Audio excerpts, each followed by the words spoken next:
Pues nada, para empezar, muchas gracias a Diego por la introducción y por la presentación. Y bueno, pues como ha dicho, vamos a hablar pues de la biotecnología, porque creo que a todos aquí nos ha pasado te presentan a alguien, tal, estás con tus padres y te dicen, esta persona es tal.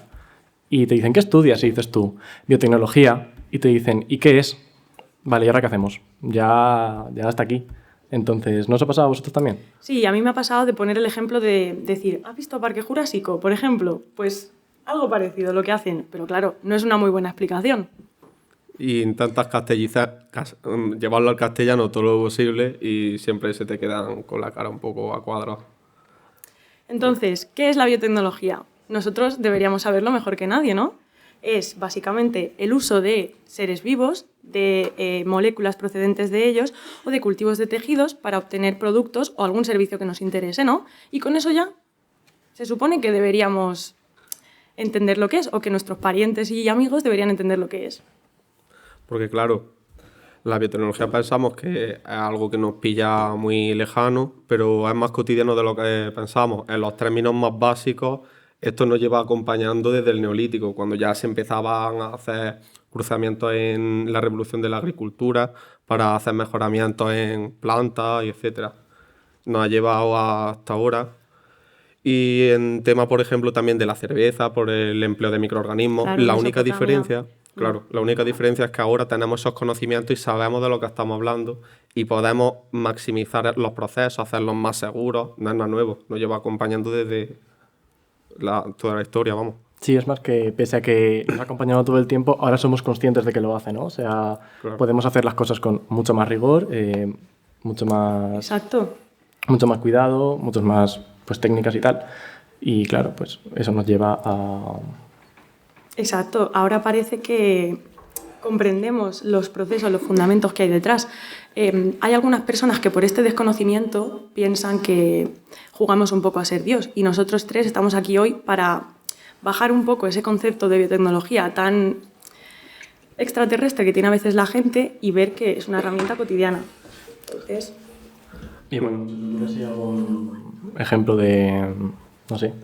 Claro, porque debido a la desinformación de la que estamos hablando, cuando hablamos ya nos metemos más en temas de ingeniería genética, que básicamente lo que es modificar el ADN por ejemplo, en especies vegetales que queramos mejorar, ya ahí le atribuimos problemáticas a la biotecnología que no deberían de tener. Por ejemplo, hoy en día, un tema que nos pilla a todos, el tomate está perdiendo el sabor o el aroma y nos pensamos que el problema es por la biotecnología y realmente la biotecnología no es el problema, sino la solución a ello. Lo que ha ocurrido por ejemplo, con el tomate es los cruzamientos que hacen los agricultores. Por ejemplo, quiero tener un tomate que sea más grande, con más color y etcétera, para aumentar el rendimiento y de todo. Pues cogen una especie de tomate gordo, que da el fruto gordo, y con otro y lo cruzan. Pero tú seleccionando ese carácter estás olvidándote del aroma, del sabor, y es algo que se va perdiendo con tantos cruzamientos. Y la biotecnología no tiene el problema de esto en cuanto a edición genética se refiere. Y en la solución que le podemos dar con la edición genética. Si le metes tú a esos tomates los genes necesarios para que vuelvan a recuperar ese aroma y ese sabor, este problema se acabaría. Claro, al final es como una herramienta para acelerar, ¿no?, los procesos que llevamos haciendo desde el Neolítico, desde la revolución de la agricultura y cosas así, ¿no? Al final tú tienes un tomate gordo y un tomate con sabor, o sea que al final ganamos, ¿no? Claro. Y dentro de la agricultura tenemos también otros ejemplos, ¿no? Por ejemplo, ahora que se acerca la Navidad. Sí, por ejemplo, ahora estamos ya en unas fechas, estamos ya a 14 de diciembre, se acerca ya la Navidad, todos estamos esperando ya a ver si se acaba esto. Y nada, ahora pues toca pasar tiempo con la familia y tal, y llega el día 31, llegan las 12 y sacas las uvas. Y dices, madre mía, las uvas, que van sin pepita, qué cómodo es esto, ¿eh? Claro, qué cómodo. Pues alguien lo tendrá que hacer. Y al final esto es un resultado de la biotecnología, ¿no? Como todos aquí más o menos podemos saber. Sí. En mi casa, que a las 11 estos años hemos estado sacando las uvas, quitándole la pepita, bueno, me facilita la vida un montón, es un gustazo. ¿Cuántas abuelas no se han atragantado, por no tener cuidado? ¿Cuántas abuelas? Y yo. Pero no es este el único ejemplo, ¿no?, que tenemos. Claro, por ejemplo, la carne sintética, que esto ya empieza a sonar ciencia ficción un poco, pero es algo que no nos pilla tan lejos como decimos y podemos contemplar un escenario en el que podamos crear carne en laboratorio. Y la gente se estará preguntando cómo se hace esto. Y es muy sencillo. Bueno, sencillo, claro. Se trata de coger un extracto de células del animal, que encima no hace falta matar al animal, puede mantenerse vivo, y con ese pequeño extracto de células, mediante reactores, que pueden ser, son reactores con el tamaño parecido a los reactores que se hacen para crear cerveza. No es algo tan... Pues se consigue simular las condiciones en las que se encuentran esas células en el organismo del animal, por ejemplo el cerdo, y conseguimos multiplicar esas células y conseguir mucha cantidad de ese tejido. Y de una sola biopsia, que es ese extracto, conseguimos el equivalente de la masa de muchísimos cerdos, en el caso de que sea el cerdo o el pollo o lo que sea. Entonces, yo creo que... Hombre, desde luego que beneficios tiene. Beneficios yo le veo muchísimos, ¿no? Sí, porque además estamos hablando de una sociedad en la que vivimos que se basa en que somos muchos, somos mucha gente y tenemos que abastecer a mucha gente. Entonces, si podemos empezar a utilizar, aunque sea poco a poco, incluyendo este tipo de técnicas, pues podremos abastecer a mucha más gente y acabar con problemas bastante graves. Pero bueno, esto no solo nos afecta en el ámbito agroalimentario, y también nos afecta en el tema de la medicina, ¿no? O sea, biotecnología y medicina, todos sabemos que van de la mano. Así que algún ejemplo sí que se nos ocurra. Efectivamente, y no solo tenemos ejemplos complicados, como últimamente que se está hablando de la terapia de las células CAR-T, que a lo mejor para este podcast, donde hablamos de lo cotidiana que es, nos queda un poco fuera. Tenemos, por ejemplo, la insulina. La insulina, todos o prácticamente todos aquí conocemos a lo mejor algún diabético que necesita insulina. Entonces, antiguamente esta proteína se obtenía pues, a partir de cerdos, a partir de ovejas, y esto tiene sus desventajas. Y es que, como no es una proteína humana, puede causar reacciones alérgicas, además de pues, otros problemas, ¿no? al diabético, cosa que claramente no estamos buscando. Entonces, con la biotecnología se ha conseguido cultivar bacterias a partir de las cuales se pueden obtener insulina. Y esto pues, es una revolución espectacular porque la podemos obtener mucho más rápido, es mucho menos costosa que tener ahí al cerdo criando, con la insulina, y además te ahorras todos los rechazos y los efectos secundarios que le puedes provocar al diabético. O sea que... Además también de la solución que supone, porque como hemos dicho antes, estamos sobrepoblados y estamos enfermos.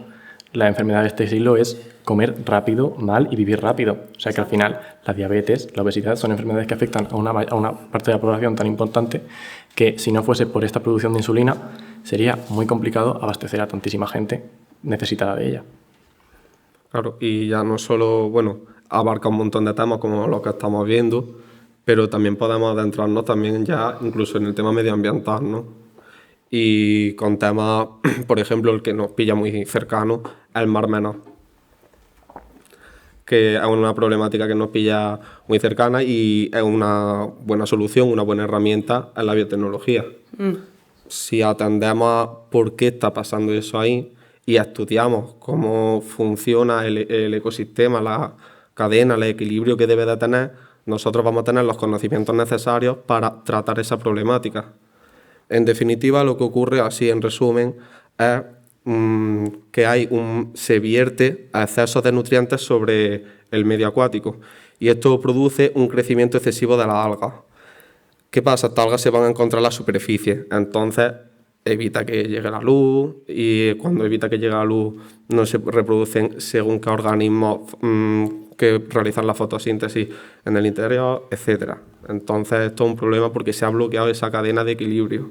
Y se crean esas escenas tan grotescas que, quien lo haya visto en las noticias o bien en directo, peces muertos y en las orillas, yo que he estado y lo he visto, me parece espectacular.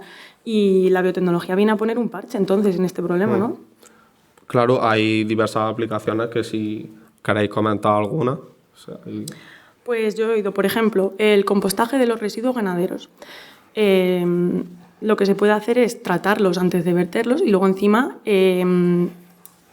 a partir de esos residuos tratados, podemos obtener fertilizantes, o sea que es un 2 por 1.